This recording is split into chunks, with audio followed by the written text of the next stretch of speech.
Okay, we're now going to begin the process of trying to determine what the pressure drop is within pipe flow. And this is going to be kind of a long process. Multiple lecture segments will be required. And what we're going to do, we're going to come up with two different expressions. One for the case of laminar flow, which it turns out is relatively straightforward and you can do things analytically. And then the other case we'll look at is that of turbulent pipe flow, which we need to go to experiments and do dimensional analysis in order to figure out how to put everything together. But what we're going to do, we're going to begin by looking at the energy equation applied to pipe flow.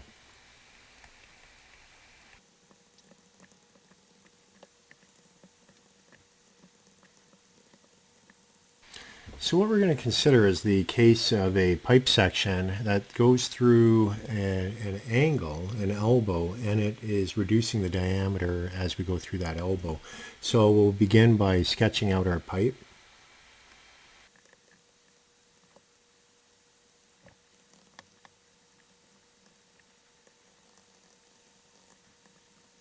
Okay, so there we have our pipe.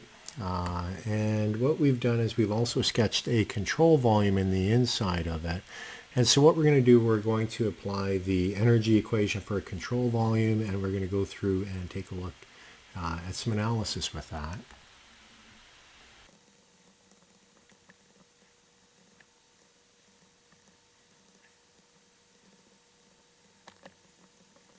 Okay, so there is our energy equation. Now to begin with, there is no shaft work, so that term disappears. Now in terms of shear, what we've done, although I didn't quite draw it perfectly, the control volume is supposed to be in the pipe walls. And by doing that, what we can do, we can then set the shear equal to 0. And that is based on the fact that control volume is in walls. That disappears. It is steady flow, so the time rate of change disappears. Energy, that is how we've defined energy, and so what we can do is we can plug that into the equation that results, and all we have on the left hand side is heat transfer, and on the right hand side we have the energy plus P over rho. So let's take a look at what we got.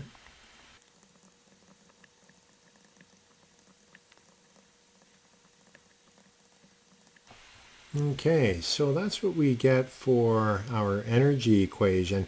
Now, you'll notice that with the terms involving the kinetic energy flowing into and out of the control volume, I've left those in integral form, and there's good reason for that. And those are the two terms there and there. And the reason for that is when we're dealing with viscous flows, we don't have the nice characteristic uniform velocity profile that we had when we did a lot of our other control volume analysis. When we're dealing with viscous flows, you're going to have some sort of velocity profile, and consequently you need to take that into account and integrate across the profile, and that's why I've left it in that form. So when we're dealing with viscous flows, the velocity is not uniform. And so the way that we handle that with the energy equation is we're going to introduce a kinetic energy coefficient. And so let's take a look at that now.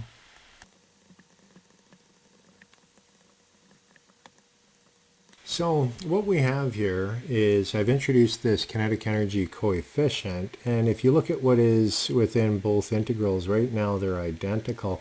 Now what I'm going to do is I am going to recast this as being the average velocity across the channel, and consequently that value of alpha would now come into effect, where the thing on the this integral here will not equal that integral. So those two are no longer equal, and we need to have this correction factor alpha. And I can further express what's on the right hand side with alpha, and then we have mass flow rate. That is the rho VdA is m dot, and it's multiplied by the average velocity squared divided by 2. And so with this, we can then define what alpha would be.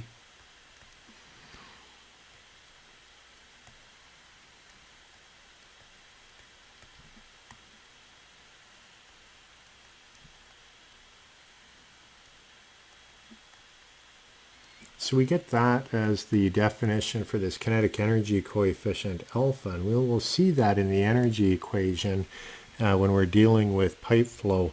But for laminar flow,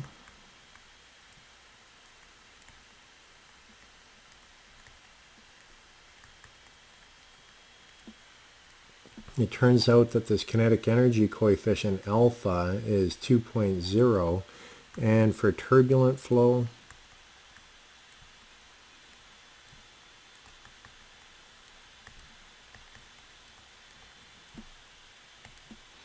alpha is approximately equal to 1.0, and consequently for turbulent flow, with alpha being 1, we'll see that it doesn't really modify the energy equation that much. Well, it doesn't modify it as at all because we assume it to be 1. So let's rewrite the energy equation with this new kinetic energy coefficient embedded within it.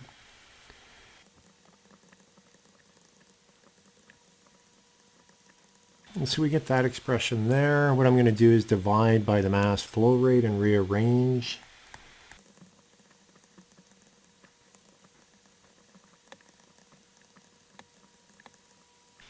Okay, so that's what we get. Looking at this term by term, what we can do is we can compare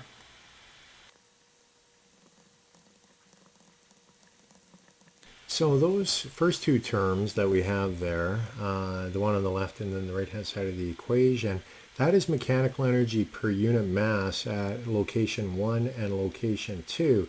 And if we think about it, if we have a pipe where we have turbulent flow, or it could be laminar flow, but it's viscous flow within it, as the fluid moves along, what happens is the pressure is dropping. And the reason why the pressure is dropping is because pressure is being used to overcome the viscous shear within the fluid flow.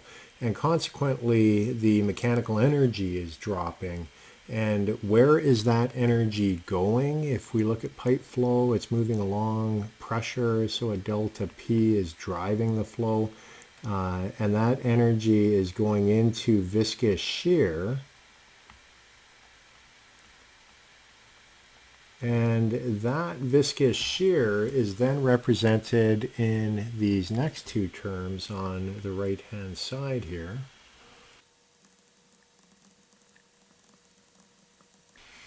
Okay, so we know the mechanical energy is dropping, the dropping of mechanical energy is then being realized by something else, and the place where it is going is it's actually going into increasing the temperature of the fluid, and that is an irreversible process. Once you get the thermal energy being formed, kinetic energy is converting into thermal energy through viscous shear. It's pretty much impossible to get back unless you put a heat engine in there, and you're dealing with such low temperature differentials that's something of science fiction. So what we're dealing with here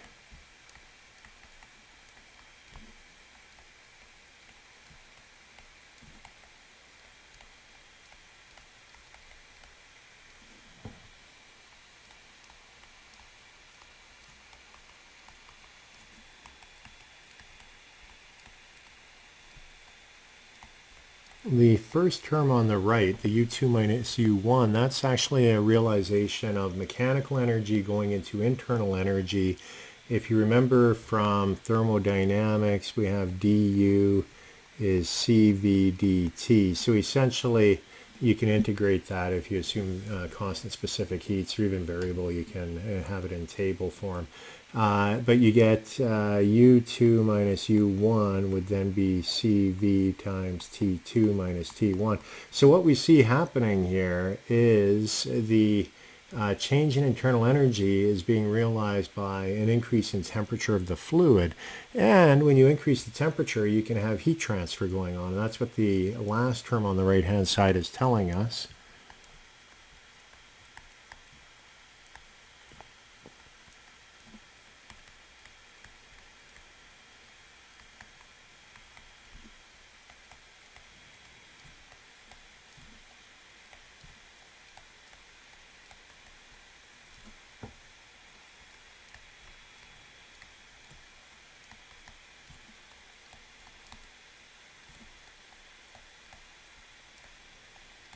So what happens here is the fluid heats up.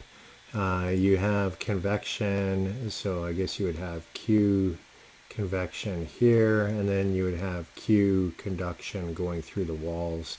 So that would be the heat loss. That's where the energy goes. It goes into the surrounding environment, air, soil, whatever your pipe might be flowing or sitting in. And that is the energy loss mechanism. And so that's the conversion of kinetic energy, or pressure energy actually, because pressure is what drives the flow. So pressure goes into kinetic energy, which goes into internal energy, and that then goes out through heating up the soil. So heating up the internal energy of the soil around, or the air, and that is through conduction, convection. So that is the process by which the energy loss in pipe flow and where the energy is going. And if you have a turbulent flow, it would be a higher loss mechanism. And we have a lot of theories talking about that, because all turbulent energy goes from kinetic and eventually goes to the inner scale, and then it goes into viscous shear.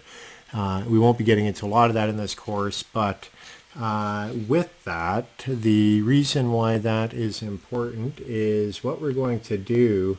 We're going to take these last two terms over here, and we're going to encapsulate those into a loss term, and we'll call it a head loss term, and that's how we handle this loss mechanism.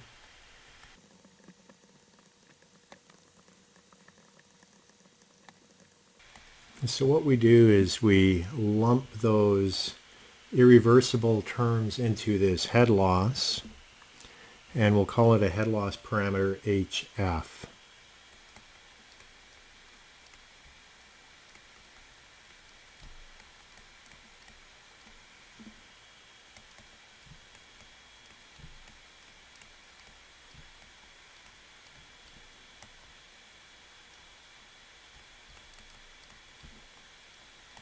Okay, so that's the head loss. So what we're now going to do, we're going to spend a number of segments trying to figure out how to quantify that head loss term, because that's very, very important for pipe flow. If you can figure out what that head loss is, you can then figure out your pressure drop. That size is pumps. You can then relate it to flow rate, diameters, all kinds of things. So it's a very, very important aspect of the pipe flow. And this is what we call a major head loss associated with pressure drop due to distance. But that is the energy equation, and we'll continue with that into the next segment.